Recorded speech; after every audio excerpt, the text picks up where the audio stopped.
नमस्कार दोस्तों, स्वागत है आपका आज के मुख्य समाचार में, जिसमें सबसे पहली और बड़ी खबर में आपको बताएंगे कि स्वामी प्रसाद मौर्य के खिलाफ पथराव मामले में नया मोड़, भाजपा सांसद संघमित्र समेत 30 नामजद। दूसरी बड़ी खबर में आपको बताएंगे कि मोदी के गढ़ में गरजेंगी ममता बनर्जी, बनारस में अखिलेश संघ किया मेगा शो। क्या है पूरा प्रोग्राम, आपको बताएंगे दोस्तों।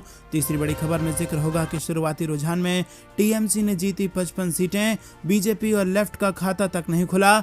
और चौथी बड़ी खबर में आपको बताएंगे कि कानपुर में सुरक्षा के बावजूद स्ट्रांग रूम में घुसा युवक, सपा प्रत्याशी ने लगाया ईवीएम में छेड़छाड़ का आरोप। और इसी के साथ पांचवी बड़ी खबर में जिक्र होगा कि भाजपा पर जमकर बरसे बिहार सरकार के मंत्री मुकेश साह ने कहा यूपी में इस बार मिलेगा मुंह तोड़ जवाब। दोस्तों, हर एक खबर की गहराई में है कि उत्तर प्रदेश के चुनाव में भाजपा की जा रही है सरकार और बदल जाएगी सरकार। तो दोस्तों, वीडियो लाइक करके समर्थन दर्ज कराइए, कमेंट में बताइए किसकी बनेगी सरकार। और अगर चैनल पर नए हैं तो लाल बटन को दबा के चैनल को सब्सक्राइब कीजिए, घंटी बजाइए और ज्यादा लोगों तक वीडियो शेयर कीजिए। रुक करते हैं सबसे पहली और बड़ी खबर की तरफ। स्वामी प्रसाद मौर्य के काफिले पर पथराव मामले में नया मोड़, भाजपा सांसद संघमित्रा समेत 30 हो गए नामजद। जी हां दोस्तों, फाजिल नगर विधानसभा क्षेत्र के गांव चाफ के खलवा टोल में भाजपा व सपा कार्यकर्ताओं के बीच हुए पथराव के मामले में विशनपुरा पुलिस ने देर रात दोनों पक्षों की तहरीर पर मुकदमा पंजीकृत कर लिया। दर्ज मुकदमे में सपा प्रत्याशी स्वामी प्रसाद मौर्य की सांसद बेटी संघमित्रा व बेटे अशोक मौर्य भी नामजद हैं। आपको बता दें कि देर रात इस मामले में भाजपा के मंडल अध्यक्ष की तहरीर पर पुलिस ने भाजपा सांसद संघमित्रा मौर्य, अशोक मौर्य समेत 30 नामजद तथा सैकड़ों अज्ञात सपा कार्यकर्ताओं के विरुद्ध मारपीट, नकदी व चैन छीनने तथा SC/ST एक्ट का मुकदमा पंजीकृत कर दिया है। रुक करते हैं अगली बड़ी खबर की तरफ। मोदी के गढ़ में गरजेंगी ममता बनर्जी, बनारस में अखिलेश संघ मेगा शो। जानिए क्या है पूरा प्रोग्राम। जी हां दोस्तों, पश्चिम बंगाल की मुख्यमंत्री और तृणमूल कांग्रेस प्रमुख ममता बनर्जी एक बार फिर यूपी चुनाव में अपनी उपस्थिति दर्ज कराने जा रही हैं। छठे चरण की वोटिंग के बीच गुरुवार को ममता बनर्जी पीएम मोदी के संसदीय क्षेत्र बनारस में समाजवादी पार्टी अध्यक्ष अखिलेश यादव के साथ रैली करेंगी। काशी सहित 54 सीटों पर 7 मार्च को 7वें चरण में वोटिंग होगी। सपा के बनारस जिला प्रमुख संजय मिश्रा ने बताया कि पश्चिम बंगाल के मुख्यमंत्री 2 मार्च की शाम बनारस पहुंचेंगी और अगले दिन वो सपा अध्यक्ष अखिलेश यादव के साथ गांव में जनसभा को संबोधित करेंगी। इसी के साथ आपको बता दें कि इस रैली में सपा गठबंधन के साथ ही राष्ट्रीय लोकदल के प्रमुख जयंत चौधरी, सुहेलदेव भारतीय समाज पार्टी के ओम प्रकाश राजभर और अपना दल की कृष्णा पटेल की भी मंच पर मौजूदगी होगी। रुक करते हैं अगली बड़ी खबर की तरफ। शुरुआती रुझान में टीएमसी ने जीती 55 सीटें, बीजेपी लेफ्ट का नहीं। दोस्तों, पश्चिम बंगाल की 108 नगर पालिकाओं पर हुए चुनाव के आज नतीजे आने शुरू हो गए और तमाम तरह के आरोप प्रत्यारोप के बीच वोटों का पिटारा खोल दिया गया और 8160 प्रत्याशियों की किस्मत तय होने जा रही है। इस बार चुनावी मैदान में तृणमूल के 2258, बीजेपी के 2021, माकपा के 1588 और कांग्रेस के 965 उम्मीदवार मैदान में हैं। इस बार 843 निर्दलीय प्रत्याशी भी कई नगर पालिकाओं में कांटे की टक्कर देते दिख रहे हैं। दोस्तों, आपको बता दें कि 108 में से 55 सीटों पर टीएमसी जीत चुकी है और शुरुआती रुझान में विपक्ष का सफाया होता दिख रहा है और उनके खाते में कोई सीट नहीं जा रही है। रुक करते हैं अगली बड़ी खबर की तरफ। कानपुर में सुरक्षा के बावजूद स्ट्रांग रूम में घुसा युवक, सपा प्रत्याशी ने लगाया ईवीएम में छेड़खानी का आरोप। जी हां दोस्तों, उत्तर प्रदेश विधानसभा चुनाव में छठे चरण के लिए मंगलवार की शाम 6 बजे प्रचार का शोर थम गया। छठे चरण में 10 जिलों की 57 सीटों पर 3 मार्च को मतदान होना है और इस चरण में मुख्यमंत्री योगी की सीट और जिला गोरखपुर में भी मतदान होना है। इसके अलावा भाजपा से सपा में आए स्वामी प्रसाद मौर्य की सीट फाजिल नगर में वोटिंग होगी और इन दोनों सीटों पर सभी की नजरें टिकी रहेंगी। पहले 5 चरण का मतदान पूरा हो चुका है और उम्मीदवार की किस्मत ईवीएम में कैद हो चुकी है। आपको बता दें कि समाजवादी पार्टी ईवीएम के छेड़छाड़ का आरोप लगातार लगा रही है। वहीं कानपुर की बिल्हौर से सपा प्रत्याशी रचना सिंह ने ईवीएम से छेड़छाड़ का आरोप लगाया है। उन्होंने सोशल मीडिया पर एक पोस्ट में सीसीटीवी फुटेज शेयर किया जिसमें दिखाई दे रहा है कि स्ट्रांग रूम के बाहर सुरक्षा में जवान तैनात हैं, लेकिन एक युवक बार बार स्ट्रांग रूम के अंदर जा रहा है। रचना सिंह ने इसकी शिकायत चुनाव आयोग और जिला पुलिस प्रशासन से की है। बता दें कि सपा अध्यक्ष अखिलेश यादव ने एक दिन पहले ईवीएम की सुरक्षा बढ़ाने के लिए सपा गठबंधन के प्रत्याशियों और कार्यकर्ताओं से अपील की थी। सोशल मीडिया पर एक पोस्ट शेयर कर अखिलेश यादव ने लिखा कि लखनऊ में सभी के लिए प्रतिबंधित ईवीएम स्ट्रांग रूम में एक सरकारी अधिकारी के घुसने का प्रयास बेहद गंभीर मामला है। सपा गठबंधन के सभी प्रत्याशियों, पदाधिकारियों और कार्यकर्ताओं से अपील है कि वो सभी जगह ईवीएम स्ट्रांग रूम की निगरानी बढ़ा दें। जब तक गिनवाई नहीं तब तक ढिलाई नहीं। रुक करते हैं अगली बड़ी खबर की तरफ। भाजपा पर जमकर बरसे बिहार के मंत्री मुकेश साहनी, कहा यूपी में इस बार मिलेगा मुंह तोड़ जवाब। जी हाँ दोस्तों, विकासशील इंसान पार्टी के संस्थापक और मंत्री मुकेश साहनी ने मंगलवार को उत्तर प्रदेश विधानसभा चुनाव को लेकर एक साथ कई चुनावी सभाएं की और पार्टी प्रत्याशियों के लिए वोट मांगे। इस दौरान अपनी एक सभा में उन्होंने कहा कि इस चुनाव भी यदि हम अपना अधिकार नहीं ले सकते तो आने वाली पीढ़ी हमें माफ नहीं करेगी। खड्डा के प्रत्याशी ओम प्रकाश निषाद तथा जनता के समर्थन में आयोजित चुनावी जनसभा को संबोधित करते हुए साहनी ने कहा कि ये चुनाव केवल राजनीतिक लड़ाई नहीं, अधिकार लेने की लड़ाई है। मुकेश साहनी ने कहा कि समय आ गया है कि जिन्होंने हमें अपने अधिकार से वंचित रखा है उनसे हिसाब बराबर किया जाए। उन्होंने कहा कि भाजपा के लोग निषाद समाज को डराते आए हैं, धमकी देते आए हैं कि वोट नहीं दिया तो घरों पर बुलडोजर चलवा देंगे, लेकिन इस बार भाजपा को निषाद समाज मुंह तोड़ जवाब देगा। निषाद समाज का एक भी वोट भाजपा को नहीं मिलेगा। और साहनी ने कहा कि हम लोगों के कारण ही कोई भी राजनीतिक दल राज्य या केंद्र की सत्ता पर बैठता है, पर सत्ता में पहुंचते ही वो हमें भूल जाता है। उन्होंने कहा कि यूपी का ये चुनाव मल्लाह जाति को गौरव दिलाने वाला चुनाव है। पार्टी के राष्ट्रीय प्रवक्ता देव ज्योति ने कहा कि मुकेश साहनी जी लगातार उत्तर प्रदेश का दौरा कर निषाद समाज को जागरूक कर रहे हैं। दोस्तों, रुक करते हैं अगली बड़ी खबर की तरफ। बलिया के नौजवानों, बताओ नौकरी कहां है? अखिलेश यादव ने सवाल कर बीजेपी पर बोला हमला, किसानों के मुद्दे पर केंद्र को घेरा। जी हाँ दोस्तों, समाजवादी पार्टी के अध्यक्ष अखिलेश यादव ने मंगलवार को भारतीय जनता पार्टी पर बड़ा हमला बोलते हुए बलिया में किसानों और नौजवानों से सवाल पूछा।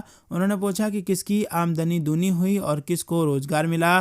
कहा कि भाजपा के लोगों ने किसानों की आय दोगुनी हो जाएगी ये कहा था। यहाँ पर हमें बुजुर्ग दिखाई दे रहे हैं, किसान दिखाई दे रहे हैं, किसी किसान की आय दुगनी हो तो आप बता दो। यहाँ बैठे नौजवान बताएं कि क्या आपको रोजगार मिल गया? सपा अध्यक्ष ने कहा कि 5 साल से योगी सरकार है, आप बताइए कि आपसे जो वादा किया गया था वो पूरा हुआ कि नहीं हुआ। समाजवादी पार्टी के राष्ट्रीय अध्यक्ष अखिलेश यादव ने बलिया जिले के बांसडीह और फेफना में चुनावी सभा को संबोधित करते हुए कहा कि यहाँ के लोग जानते हैं कि भाजपा वालों ने उन्हें कितनी बार धोखा दिया है। कहा कि इतना धोखा दिया है कि ये चुनाव छलिया बनाम बलिया दिखाई दे रहा है। और इसी के साथ कहा कि ये चुनाव लोकतंत्र और संविधान बचाने का चुनाव है। दोस्तों, रुक करते हैं अगली बड़ी खबर की तरफ। बीजेपी नेता की विवादित पोस्ट पर मचा बवाल, समुदाय विशेष के खिलाफ टिप्पणी करने पर केस हुआ दर्ज। जी हाँ दोस्तों, यूपी विधानसभा चुनाव 2022 के बीच पुलिस लगातार सोशल मीडिया पर नजर बनाए हुए है और इसके चलते किसी भी समुदाय विशेष के खिलाफ की जाने वाली पोस्ट पर न सिर्फ तत्काल रोक लगा दी जाती है बल्कि आरोपी के खिलाफ उचित कार्रवाई भी की जाती है। ताजा मामला मुजफ्फरनगर के जानसठ में भाजपा नेता की एक पोस्ट का है जिसमें समुदाय विशेष को लेकर आपत्तिजनक बात कही गई है। दरअसल भारतीय जनता पार्टी के पूर्व जिला अध्यक्ष डॉक्टर सतीश खटीक की आपत्तिजनक पोस्ट को लेकर इलाके में विवाद की स्थिति बन गई। हालांकि पुलिस की सतर्कता से माहौल बिगड़ने से बच गया। घटना की जानकारी मिलते ही पुलिस ने पोस्ट को हटाया, साथ ही आरोपी बीजेपी नेता के खिलाफ केस दर्ज कर लिया। फिलहाल पुलिस मामले में आगे की जांच में जुट गई है। दोस्तों, छठे चरण के मतदान से पहले अखिलेश यादव का मुख्यमंत्री योगी पर निशाना, बोले भाजपा की हार के डर से बाबा की उड़ गई है नींद। जी हाँ दोस्तों, उत्तर प्रदेश के विधानसभा चुनाव के छठे चरण के मतदान से पहले राजनीतिक दल अपनी तरफ से पूरा दमखम लगा रहे हैं। प्रदेश की सत्ता पार्टी पर विपक्षी दल लगातार हमलावर बने हुए हैं। यूपी के पूर्व मुख्यमंत्री और समाजवादी पार्टी के राष्ट्रीय अध्यक्ष अखिलेश यादव ने कहा कि जनता को छलने वाली पार्टी भाजपा का इस बार बलिया में खाता तक नहीं खुलेगा। समाजवादी पार्टी के मुखिया अखिलेश यादव इस छठे चरण के अंतिम दिन बलिया में अपने पार्टी के प्रत्याशियों के प्रचार करने पहुंचे थे। उन्होंने कहा कि बलिया ने हमेशा देश को नई दिशा देने का काम किया है और इस बार के चुनाव में भी बलिया इतिहास कायम करने जा रहा है। अखिलेश यादव ने कहा कि जनता को छलने वाली पार्टी भाजपा का बलिया में खाता नहीं खुलने जा रहा। अखिलेश यादव ने कहा कि अगर समाजवादी पार्टी की सरकार बनती है तो अगले 5 वर्षों तक मुफ्त राशन देंगे। इसके लिए हमने अभी से तैयारी कर ली है। भाजपा की हार के डर से बाबा की नींद उड़ गई गई है, जनता उनको बाय बाय कर चुकी है, भाजपा की गर्मी निकल गई है और उनके नेता भी निराश हो गए हैं। दोस्तों रुक करते हैं अगली बड़ी खबर की तरफ। स्वामी प्रसाद मौर्य के काफिले पर हमले के बाद बोले अखिलेश यादव, जनता देगी इसका जवाब। जी हाँ दोस्तों, आपको बता दें समाजवादी पार्टी के राष्ट्रीय अध्यक्ष अखिलेश यादव ने उत्तर प्रदेश स्थित कुशीनगर में स्वामी प्रसाद मौर्य के काफिले पर हुए हमले के बाद प्रतिक्रिया दी है। अखिलेश यादव ने इस मामले पर भारतीय जनता पार्टी पर भी निशाना साधा है। पूर्व सीएम ने ट्वीट कर कहा कि स्वामी प्रसाद मौर्य जी पर हुआ हमला हारते हुए लोगों की अति निंदनीय हरकत है। यह हमला सपा गठबंधन के हर दल के कार्यकर्ता व उनके नेताओं के ऊपर किए गए हमले के समान है और सब मिलकर इसका जवाब बाकी 2 चरणों में भाजपा को 0 करके देंगे। किसी कार्रवाई की अपेक्षा ही बेईमानी है। वहीं स्वामी प्रसाद मौर्य ने आरोप लगाया है कि इस प्रकार का कृत्य भाजपा सरकार के संरक्षण में हो रहा है। यह हमला स्वामी प्रसाद मौर्य के काफिले पर नहीं, लोकतंत्र की हत्या करने के लिए किया गया है।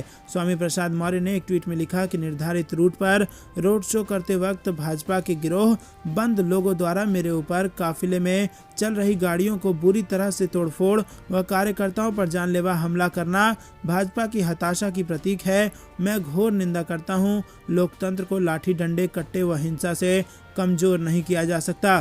दोस्तों रुक करते हैं अगली बड़ी खबर की तरफ।